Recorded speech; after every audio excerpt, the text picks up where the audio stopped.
Road to Rock. Deep Unknown by Stradivarius. The world of rock isn't just written with notes, it is forged in moments of chaos that hide secrets no one dares to tell. Some call it legend, others a curse. Turn up the volume. This is Road to Rock, and this is the story of Deep Unknown. By 2009, Stradivarius was still living in the shadow of their own headlines. The mid-2000s had been bruising, public fallout, a reset in trust, and the pressure to prove that the machine still worked. When they moved forward with a new singer in Timo Kotepto, the question wasn't can they play. It was can they sound like Stradivarius without sounding stuck. Deep Unknown lands right in that moment. Not as a nostalgic victory lap, but as a deliberate piece of modern power metal writing from a band trying to keep its identity intact while tightening the screws.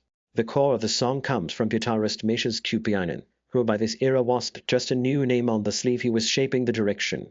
He had the kind of right-hand attack that makes riffs feel percussive, and on Deep Unknown you can hear the intent. The guitars are built to move the track forward, not just decorate a chorus. That shift matters. Stradivarius had long been driven by keyboards and big melodic arcs. Here, the band leans into a tougher, more contemporary edge without abandoning the lift that defines them. Listen to how the song is assembled. It opens with a tense, clipped rhythm figure that sets a darker temperature than the classic, bright gallop.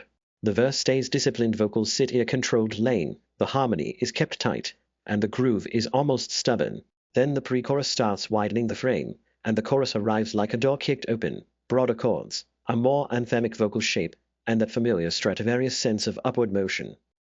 It's not a reinvention, it's a recalibration. The keyboards are still there, but they don't dominate the way they once did.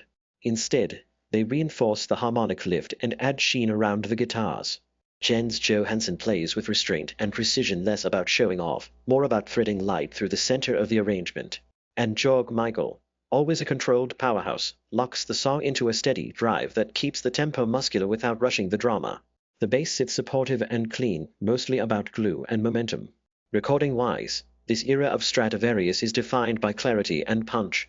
You can hear the modern production priorities, tight editing, focused low-end, guitars that are stacked and hard-panned, and vocals placed up front with a polished but not overly smeared space. The room's sound is minimal. It feels like a controlled studio environment where every hit is meant to translate on big systems and festival PAs. And that brings us back to the real tension around Deep Unknown. The band were proving a new internal balance. Kupiainen wasn't just filling a vacancy left by Tolkki, he was taking responsibility for direction, and that kind of change always risks splitting a fanbase. Some listeners wanted the older, more keyboard-lent sparkle. Others wanted heavier guitars and a sharper modern bite. Deep Unknown tries to satisfy both camps, and you can hear the careful decisions in every section. Live, the track works because it is built on propulsion. The riffing is physical, the chorus is made for a crowd, and Kotepto sells it with grit rather than pure gloss.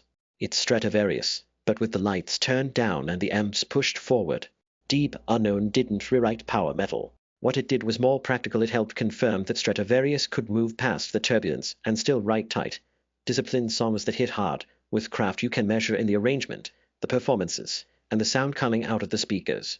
Subscribe to the channel and smash that like.